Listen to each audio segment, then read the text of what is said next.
हमारे खाने वगैरह जो है ना वो दिल्ली की तरह ही बनते हैं जैसे दिल्ली में बनते थे। ये सामने हमारे सनम बिरयानी हाउस है, वो भी हमारे आगे मतलब काम पाएंगे हम पड़े।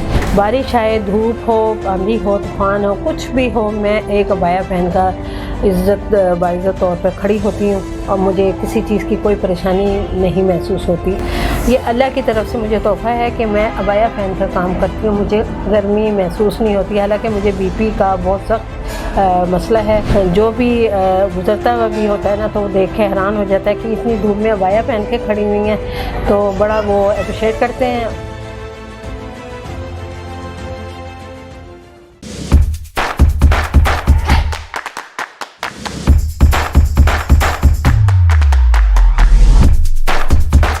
अस्सलामुअलैकुम नाज़रीन, मैं हूं आपकी मेज़बान खदीजा वसीम और आप देख रहे हैं सफ़र.pk।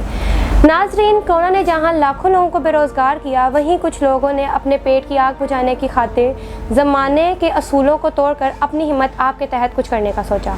जी हाँ नाज़रीन, मैं एक ऐसी अजीम माँ के बारे में बात कर रही हूँ जिनके बेटे की नौकरी छिन जाने के बाद उन्होंने मेहनत को अज़मत समझते हुए खुद सड़क पर निकल आई और बिरयानी का स्टॉल लगा लिया।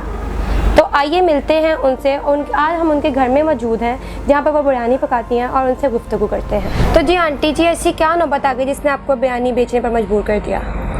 बेटा, सबसे ज़्यादा परेशानी इस बात की थी कि मेरे बेटे को ना फैक्ट्री से फारिग कर दिया था कोरोना की वजह से। तो इस वजह से ना फिर हम दोनों ने ये सोचा कि अपना बिरयानी बनाते हैं, क्योंकि घर के हालात बहुत ज़्यादा ख़राब हो गए थे, मज़ीद इंतज़ार नहीं कर सकते थे।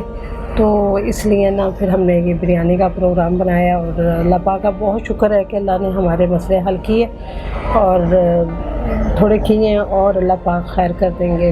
आप बिरयानी कितने बजे तक बेचती हैं? कब तक काम होता है? ये तकरीबन मैं 10:30 बजे शुरू करती हूँ, 11:30 बजे तक ना मेरी बहुत ज़्यादा कोशिश होती है, मैं 1 घंटे तक ना ये तैयार कर लेती हूँ और 12 बजे तक ना हम अपने स्टॉल पर जाकर बैठ जाते हैं। सही है। आपकी बिरयानी की ख़ास बात क्या है और रोज़ाना कितने की बिक जाती है? तकरीबन 2,500-3 हज़ार रुपया हो जाता है और 3-4 किलो चावल हो जाते हैं। और बिरयानी की ख़ास बात यह है कि ये हमने अपने हिसाब से अपना बिरयानी का नाम रखा है ज़ीशान दिल्ली बिरयानी। दरअसल हमारे बड़े जो थे ना दिल्ली के थे और हमारे खाने वगैरह जो है ना वो दिल्ली की तरह ही बनते हैं जैसे दिल्ली में बनते थे। और उसकी ख़ासियत दूसरी ये है कि उसका टेस्ट बहुत अच्छा है और सबसे मुख्तलिफ है। जितने भी लोगों ने हमारी बिरयानी खाई है, सब लोगों ने हमारे टेस्ट को बहुत पसंद किया है और सब ने कहा है कि बहुत हट कर है। ये सामने हमारे सनम बिरयानी हाउस है, वो भी हमारे आगे मतलब काम पाएंगे हम पड़े। अच्छा आंटी, सब काम में आपको किन मुश्किलात का सामना करना पड़ा था? नहीं, मुझे शुरू से ही खाने पकाने का तो शौक़ है और मैं बनाती रहती हूँ। मैं अपनी फैमिली में जाती हूँ तो मैं तकरीबन 100 आदमी के, 50 आदमी के, जितने भी आदमी हो जाते हैं, शादी होती है, कोई फंक्शन वगैरह होता है तो मैं बनाती हूँ। तो इस वजह से मुझे कोई परेशानी नहीं हुई। दूसरी बात यह है कि मैं ये काम बड़े शौक़ से करती हूँ और अल्लाह का शुक्र है, अल्लाह ने हिम्मत दी है तो मैं ये कर रही हूँ। तो आप कोई अब आवाम को कोई मैसेज देना चाहेंगी, कुछ कहना चाहेंगी इस बारे में? आम से तो मेरी यही गुजारिश है कि आएँ वो मेरे स्टॉल पर और मेरी बिरयानी खाएं, क्योंकि सब ने मेरी वीडियो देखी है तो सब ने बहुत लाइक किया है मेरी बिरयानी को। और कितने बहन भाई मेरे स्टॉल पर आए हैं और एक दफ़ा खा के गए हैं तो कई दफ़ा आए हैं, उन्होंने मुझे बताया भी हमें आप पहचानी हैं, हम ये तीसरी दफ़ा आ रहे हैं, हम चौथी दफ़ा आ रहे हैं। तो ये मेरी बड़ी खुशनसीबी होती है और बहुत अल्लाह पाक का शुक्र अदा करती रहती हूँ। स्टॉल पर बैठकर सबके लिए दुआएं खैर करती रहती हूँ। जो बहन भाई मेरी बिरयानी खा के जाते हैं, मैं उनके लिए, उनके रिज़्क़ के लिए, उनकी ज़िंदगी के लिए दुआ करती हूँ कि अल्लाह ताला इनको सेहत तंदुरुस्त दे, इन सब के रिज़्क़ रोज़ी में खैर और बरकत दे जिन्होंने मेरी बिरयानियों को बहुत पसंद किया। जैसे कि आंटी आपको पता है पाकिस्तान का औरत के लिए काम करना बहुत मुश्किल है। अब जैसे आप अकेली काम करती हैं, स्टॉल पर बैठी होती हैं, बारिश आ जाए तो आपके इर्द गिर्द जो मर्द होते हैं उनका रवैया कैसा है आपके साथ? बेटा, मैं बाहर निकली हूँ ना तो बड़ी हिम्मत करके निकली हूँ, इसलिए कि अगर मैं हिम्मत नहीं करूँगी तो मैं कुछ भी काम नहीं कर सकती।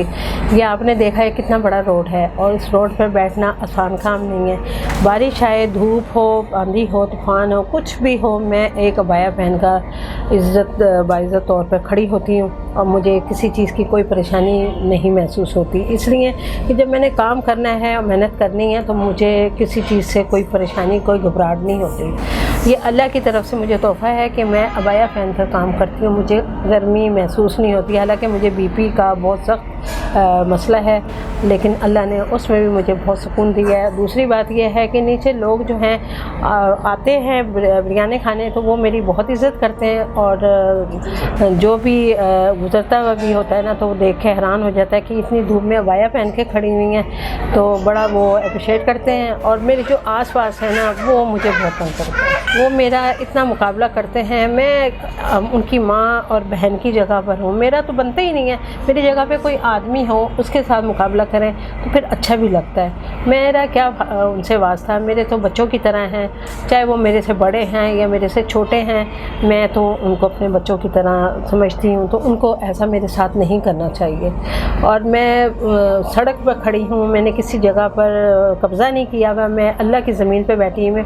वो कहते हैं इस ज़मीन से भी उठ के ना आप गटर पे जाके बैठ जाओ, तो ये बात मुझे पसंद नहीं है। और मेरी उनसे ये इल्तिजा है कि उनको थोड़ा सा ना सोच समझ के बात करनी चाहिए, ताउन करना चाहिए। इसलिए ये अल्लाह का दिया हुआ रिज़्क़ है, अल्लाह ने रिज़्क़ भी आपको देना है, मुझे भी देना है, तो ऐसे अल्लाह का साथ ना मुकाबला ना करें जो अल्लाह को भी नागवार रिज़्क़ हो। तो जी आंटी, जिस तरह आप जैसे औरतों के काम करिए, इस तरह और औरतें मर्दों के डर से, ये हमारे मुआशरे के तानों से बच के नहीं निकल रही, उनको आप क्या कहना चाहेंगी?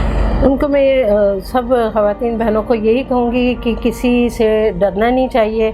जब मेहनत करनी है तो मेहनत से तो कोई नहीं डर लगता, बाकी ये है गलत काम करने से डर लगता है, और किसी से डरने से कोई फ़ायदा नहीं है। ये मेहनत जो है ना, हमारे अल्लाह और उसके प्यारे रसूल को भी पसंद है, और अल्लाह ताला इसी तरीके से हमारे रिज़्क़ में खैर व बरकत देता है। लिहाजा सब बहनों को मैं यही कहूँगी, उनसे अपील है मेरी कि वो अपना हिम्मत से काम लें, बाहर निकलें। बाहर निकलेंगे तो सब कुछ पता लग जाता है, बहुत ज़्यादा हिम्मत आ जाती है। और अल्लाह पाक का शुक्र है, मैंने तो शुरू से बड़ी हिम्मत से काम लिया है, तो आज मैं अपने नेक मकसद में कामयाब हो गई हूँ। बहुत शुक्रिया आंटी। मेहनत में ही अज़मत है, लेकिन हुकूमत को भी चाहिए कि कोरोना जैसी वबा जिसने लाखों लोगों का रोज़गार छीन लिया, उनके लिए कोई प्रोग्राम लॉन्च करे और उनकी बात भी सुनी जाए। इमरान खान साहब जिन्होंने 1 करोड़ नौकरियाँ देने का वादा किया था, लेकिन अफसोस कुछ लोगों की नौकरियाँ भी छीन ली। अपनी मेज़बान खतीजा वसीम को दीजिए इजाज़त, दुआ में याद रखिएगा। अल्लाह हाफ़िज़।